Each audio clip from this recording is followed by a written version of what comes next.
Good morning, good afternoon, and good evening. It's great to have you with us. And we're going to be talking about how to manage the customer buying journey today. We've talked a lot about mapping the customer buying journey. Now we're going to go forward and talk about managing the buying journey. For those of you that were with us at the summer conference, this is kind of like a part two. For those of you that weren't, well, I hope you'll get a lot of value out of this, even without having seen our webinar on mapping the buying journey. So what are we going to do? Over the next 30 minutes, we're going to be talking about, okay, so now you've mapped the customer buying journey, now what? We're going to be talking about the new role for sales and marketing and the urgent need to modernize the sales process. Then we'll have 30 minutes after this 30 minutes to talk about Q&A, to discuss things in a very open and interactive fashion. This is the new format based on the feedback we've got from you. 30 minutes of looking at the content and 30 minutes of discussing it. Now, what's the background to this? Well, the background are buyers are buying very differently. In my book, How Customers Buy and Why They Don't, we explored this. We explored the 3 generations of how customers buy. And we looked at how customers are buying very differently today than how they did in the age before the internet. But it's not just the internet that has caused people to buy differently. We now have much more empowered buyers with information at their fingertips, with limitless choice. So it's really caused the world of the buyer, the B2B, the B2C, the B2E buyer buying differently. And we've seen this huge disconnect between selling and buying. Gosh, when I was first in sales, we saw how buyers were dependent upon salespeople to provide them with information, to provide them with proposals, quotes, information on products. So buying and selling was very much interlinked together.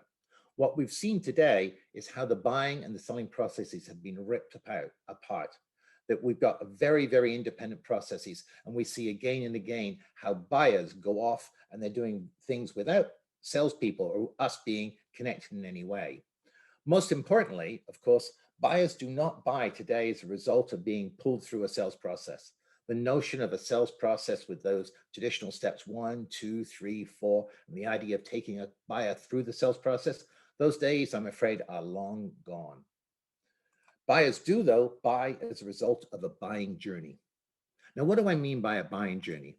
Well, a buying journey can look like this. It can have twists, it can have turns, but what does it do? It starts with an idea, an experience, a discovery. Something happens somewhere that may end up with somebody actually acquiring something. So it starts like an acorn in the ground. It starts with an experience, an idea, or a discovery.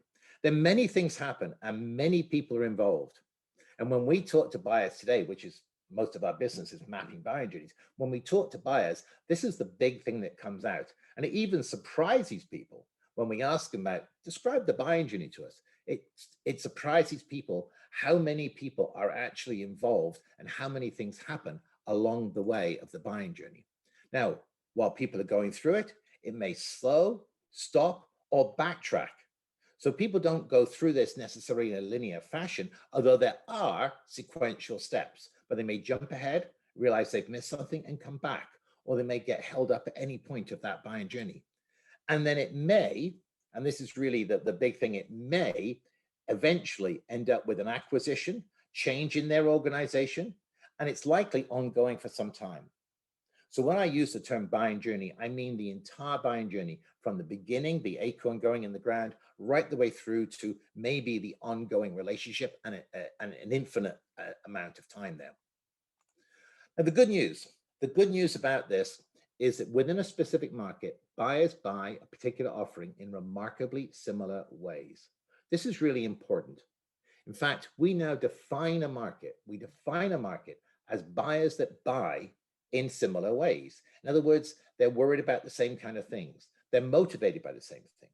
The same kind of personas and roles get involved. So what we've got is we've got a commonality of buying journey across a particular market, which means we can therefore decode, we can map the buying journey, which is what we spent time on last time.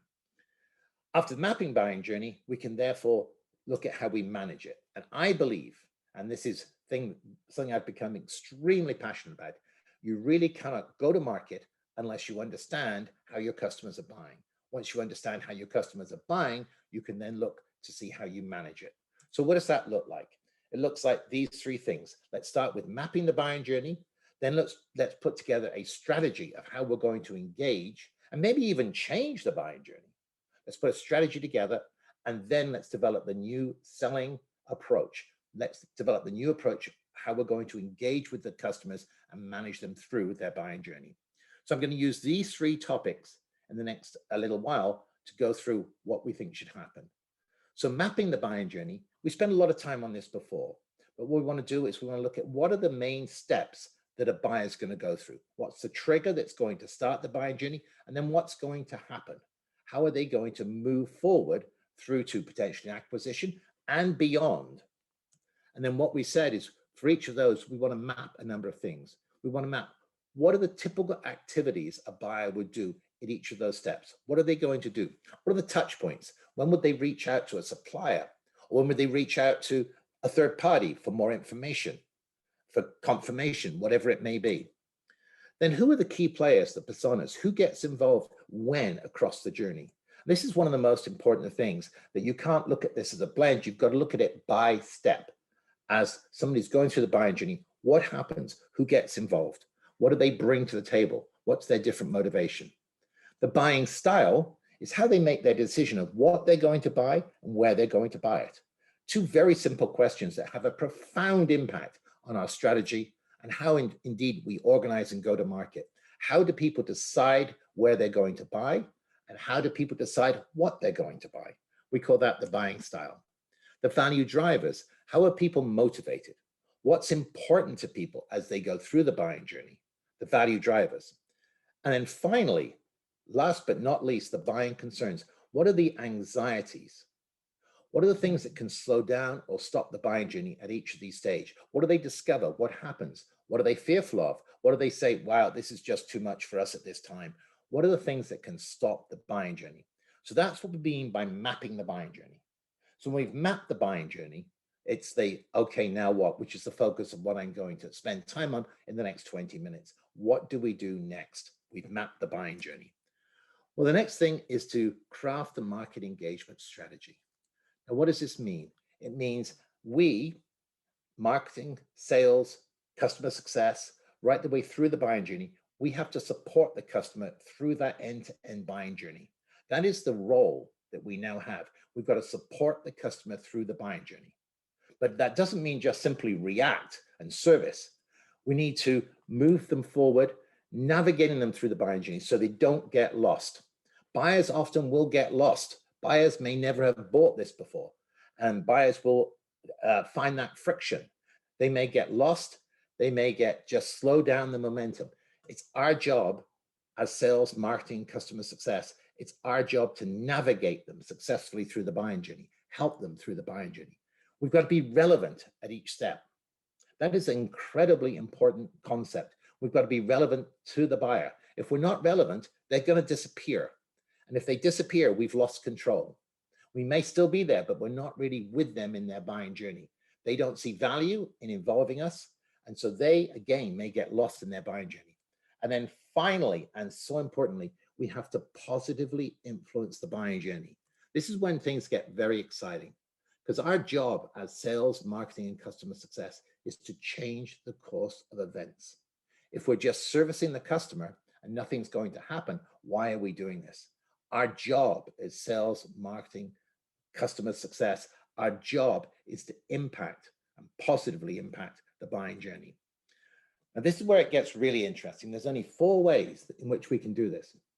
So everything we invest in, everything we do in sales, marketing, customer success, everything we do in front of the customer is only aimed at 1 or more of 4 things. What are the 4 things? We can initiate a buying journey. We can start somebody into a buying journey that otherwise wouldn't have been in a buying journey. So the first thing we can cause to happen is somebody going, wow, maybe we should think about that. So we're triggering the buying journey. So that's initiate. The second thing we can do, we call it expedite. We can move the customer through the buying journey faster than they otherwise would go through the buying journey. We can help them in various ways. We can support them, and we can help them move through their buying journey quicker than they otherwise would. The third thing is we can engage in activities that will increase the probability that they will complete their buying journey and complete it with an acquisition from us. So the third thing is increase the probability that they will complete their buying journey and indeed complete it with us. And the fourth thing we can do is increment what they buy. We can augment. So if they were intending to buy $10,000 worth of goods and products from us, we can make it 12,000. So we can increment. So if we hadn't got involved, they would have bought this. Because we're involved, they buy that. So these are the four things, and only four things, that all sales and marketing investments come down to. Sometimes I'm asked in our workshops, but Martyn, surely brand, we want to get out there and promote our brand. Well, why are we doing that? Hopefully so more people will come to us, know of us, and want to buy from us. What about customer success, customer satisfaction, customer experience? Why are we doing that? Well, we're doing that because, of course, it's nice to have happy customers, but why are we doing that? We're having happy customers so they'll buy again from us, or they'll tell others that they may not have told about us that would initiate other buying journeys. So it's fascinating to me that everything we do in sales, marketing, customer success, everything we do is aimed at one or more of just these four things. So positively influencing the buying journey in one of these four ways. So how do we do that?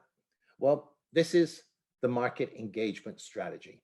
This is having mapped the buying journey, having understood, deeply understood how our customers are buying, not just why they're buying, but how they're buying. We could then create a market engagement strategy. There's 5 elements of the market engagement strategy. The first thing is aligning to the buying style. I talked earlier about the decision-making process of how people understand what they're going to buy and where they're going to buy it. We need to align to that. We need to be at the point of where people are making their decision of what to buy and where to buy it. So aligning to the buying style is a topic of a future 30/30 webinar we're going to do, but very important. Secondly, we've got to make the decision, are we going to try and trigger this buying journey? For what we are taking to the marketplace, are we going to try and trigger a buying journey, i.e. take somebody and put them into a buying journey that otherwise would not have been in a buying journey? Or are we going to engage with them when they're in a buying journey? Are we going to try and create an awareness of our product or service? And when they are at the point of the buying journey, when they're looking to evaluate possible suppliers, we want to engage with them then. So the big question, and we often will dedicate many hours to this in a workshop, how are we going to do this? How are we going to trigger a buying journey, or how are we going to engage in a buying journey? And hoping is not the strategy. We've got to understand the buyer, and we've got to look at how are we going to trigger that buying journey or engage in that buying journey. The third element is, how do we ensure that we're providing adequate motivation? How do we ensure that that buyer continues to be motivated, sees value in what we're doing, and continues through their buying journey? So how do we, in classic marketing and sales terms, how do we align our value proposition with their value driver? Now, it sounds very simple, but I've worked with many organizations where when we've looked at what the customer values, especially at the steps of the buying journey, and we match that to your value proposition, we find there isn't a very good match. The value proposition is either not unique, it's what everybody else is saying, or it's not that valuable to the customer. So matching your value proposition with their value drivers, providing adequate motivation. Fourthly, how do we stay engaged and relevant? If we know the steps that they're going through in their buying journey, we really know those steps, not what we imagine or hope they go through, but what do they really go through? How do we really stay engaged, and how do we stay relevant through that buying journey? Again, it can take a lot of time and a lot of careful thought to think about how do we stay engaged with the buyer right through their buying journey. And then finally, how do we overcome friction?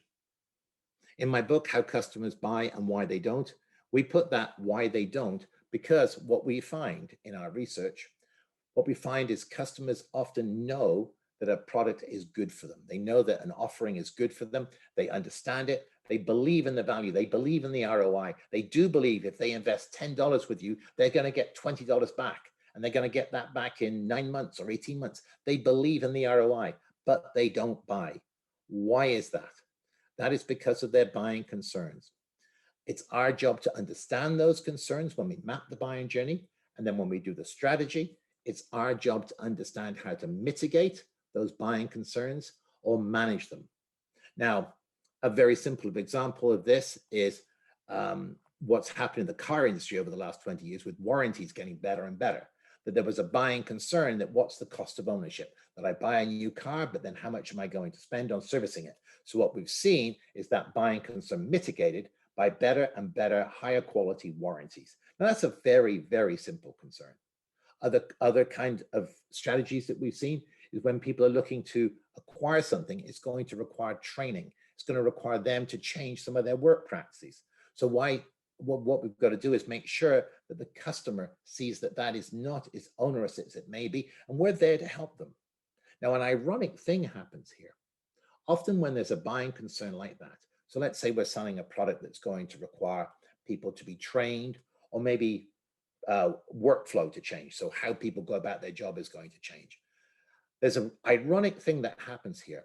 Many salespeople avoid the topic because they know if they bring it up, it's going to be a can of worms. That if they talk about, well, everybody's going to have to be trained on this, and it may only take 15 minutes, but you're going to have to train people, or you're going to have to change your workflow in your office maybe. Salespeople are reluctant to bring it up because they know it's a concern. Well, this is crazy. So they're hoping that the buyer's not going to think of it. It's not going to happen. The buyer is going to think about it, and they're going to go, wow, we're going to have to train people. You know, maybe we'll just put this off till next year because we've done a lot of training this year, and that's going to, in one case, we found that they're going to have to involve the unions. And so that becomes, although it may appear to be trivial, it becomes the reason they don't buy. So we've got to mitigate that, which often means early in the buying journey, let's talk to them about how we can help them train people and how we can show them how others have done it and how it's not that onerous, and we're the experts, we can help them. So again, those are examples of how we can overcome the friction in the buying journey. Really important. In fact, in today's world, we've discovered it's more important to sell and market to the concerns that can stop the buying journey than to market and sell the value propositions, because people understand the value very easily. So the concerns are what stop things. So that's the market strategy. So there we are, we've mapped the buying journey, we've put together our strategy of how we're going to engage meaningfully in that buying journey. So now we've got to develop the new selling approach. So at this point, how are we going to manage that buying journey? So there's the buying journey, that's what we've mapped. And there it is pictorially. When we map it, it's usually a 50-page, I've got one here, it's 50 pages of here is the buying journey. So now what are we going to do? Well, the first thing is we've got to know where the customer is in the buying journey, or if they're even in a buying journey. So the first thing is we've got to locate where each buyer is in their buying journey. So we need to define exit criteria. What can we see? What can we test for? What will have happened? What will the customer be doing that will signal that they have passed through each step of the buying journey, or that they're even in a buying journey? So the first thing we got to know is the exit criteria.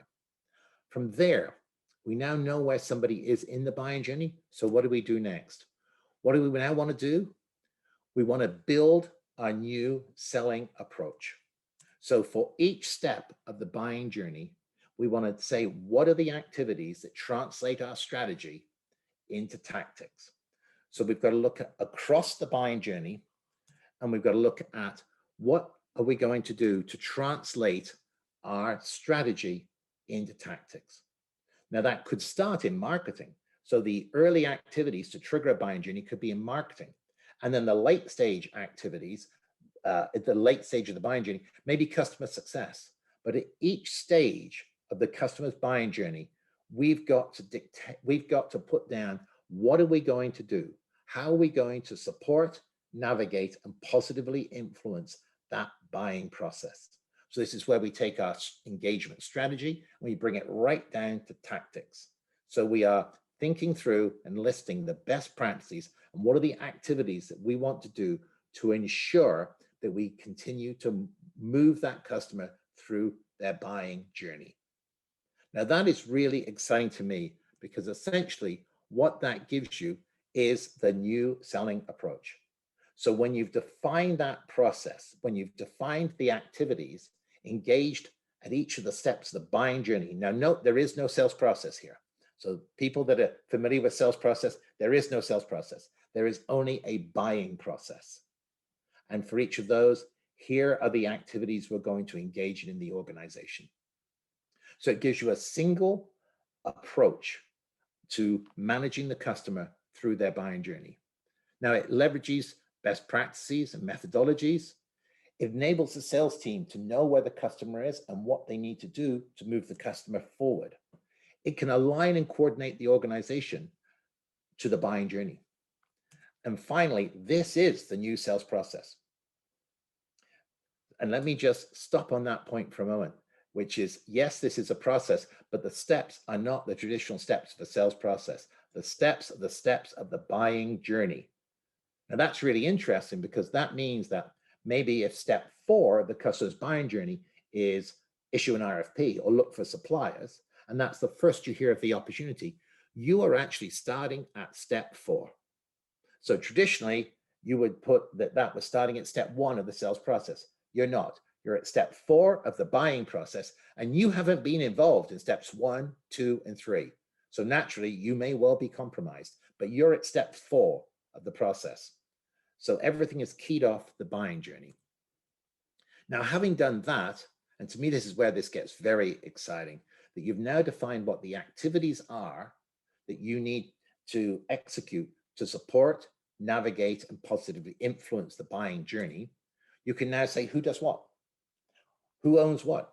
Does marketing own this? Does customer service success own this? Does sales own this?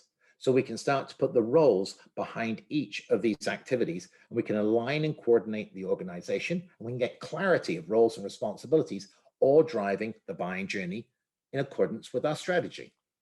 We can then talk about the skills, knowledge, and competencies that are required. So here it is. If you've got a salesperson managing steps 2, 3, and 4, you can say, well, if those are the activities, then what are the skills, knowledge, and competencies that are required?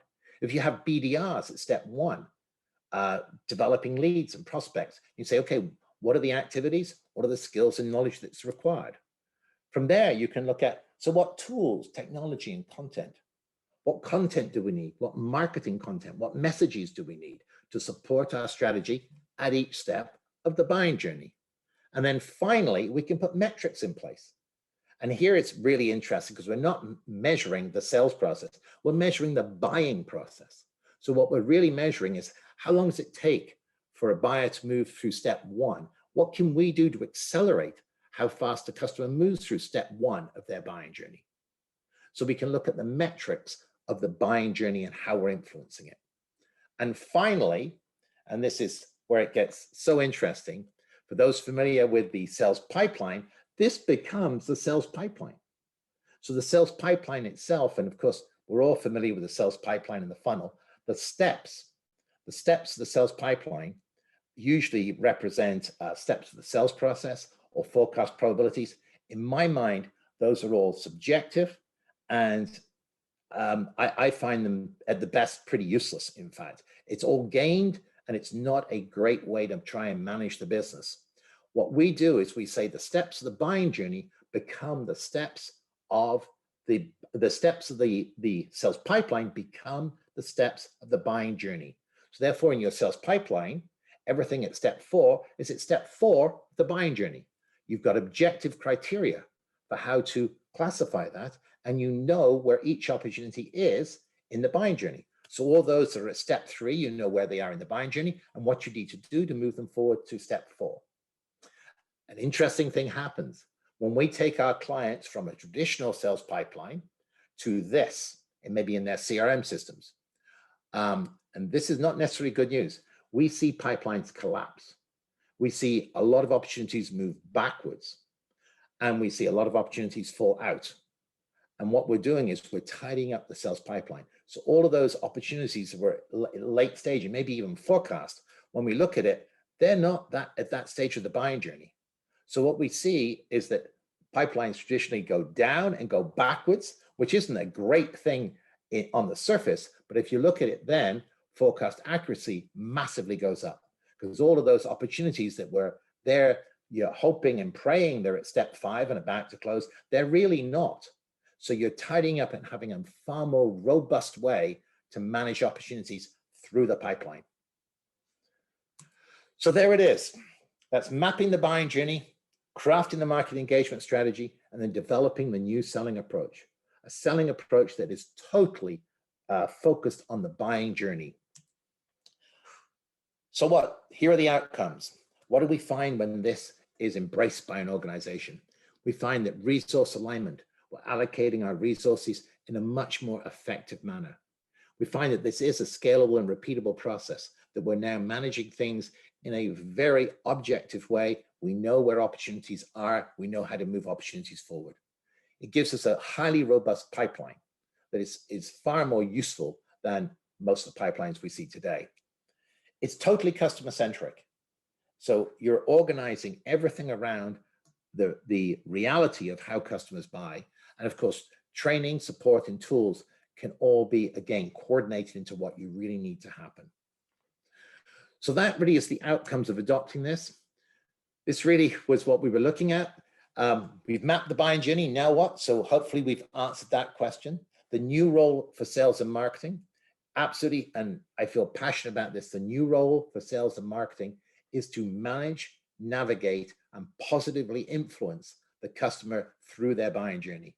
And there is an urgent need for those people who are still clinging to sales processes, sales methodologies that date back to the previous century. You probably know the confusion that offers and the lack of effectiveness that you see. We've really got to manage in this new way where we're managing customers through their end-to-end buying journey. So 9 key points I think we've covered that I'd offer as the takeaway. Buyers are buying differently in today's world. The new role for sales and marketing is to manage and support the customer through each step of their buying journey. We've got to start with a deep understanding of the end-to-end buying journey. Once the buying journey is mapped, we can then turn our attention to managing the buying journey. It's all about positively influencing the customer buying journey. There are only four ways in which to do that. So all of sales and marketing investments and activities are aimed at one or more of those four things. Outside in, we call it outside in because it all starts with the customer and comes back to us. It doesn't start with our offering and go out to the marketplace. So outside in, everything is keyed off the stages of the buying journey. We need to develop what we call the customer buying journey navigator, which is that new selling process. It's keyed off the steps of the buying journey, and it tells us as an organization who does what and how do we do it at each step of the buying journey. And then finally, we wanted to then align the organization and all of our sales enablement to our target market's end-to-end buying journey.